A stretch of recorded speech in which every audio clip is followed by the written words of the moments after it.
12 gram 38,500 ரூபாய் யாரிடம் இருக்கிறதோ, 38,500 ரூபாய் யாரிடம் இருக்கிறதோ,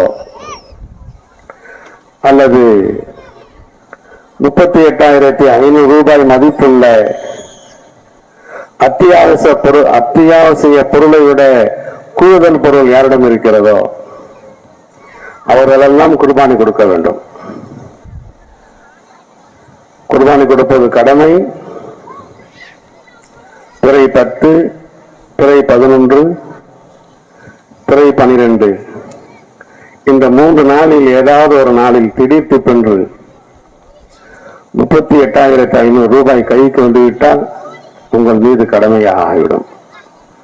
மறந்து விடாதீர்கள். ஒரு மாட்டை வாங்கினீர்கள் 25,000 ரூபாய். வீட்டிற்கு வந்த பின்பு அந்த மாடு சனையாக இருக்கிறது. 10 நாளிலே அல்லது ஒரு மாதத்திலே அது கன்றுக்குட்டி போட்டு விடும் என்ற நிலை மனசில் வருகிறது. இதை ஏன் குர்பானி செய்ய வேண்டும்?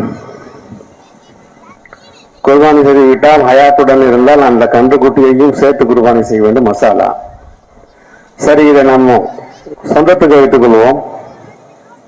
இன்னொரு மாட்டை வாங்கி குர்பானி கொடுத்துடுவோம் என்று சந்தைக்கு சென்றார். முதல்ல வாங்கினது 25,000 ரூபாய். இப்போது 2வது ஒரு மாடு வாங்குறாரு. அதுக்கு பகரமாக அதை அறுக்காமல் இருந்துருவோம். 20,000 ரூபாய். ஒரு 5,000 ரூபாய் குறைந்த விலைக்கு கிடைச்சிச்சு. நம்முடைய ஃபுகஹாக்கள் சொல்கிறார்கள், இந்த 20,000 ரூபாய் மாட்டை குர்பானி கொடுப்பதுடன் 5,000 ரூபாயை ஏழைகளுக்கு சதகாவாக கொடுத்து விட வேண்டும். முதலில் வாங்கிய அந்த குர்பானியினுடைய மாட்டினுடைய விலை 25,000. அதை நாம் மாற்றிவிட்டோம்.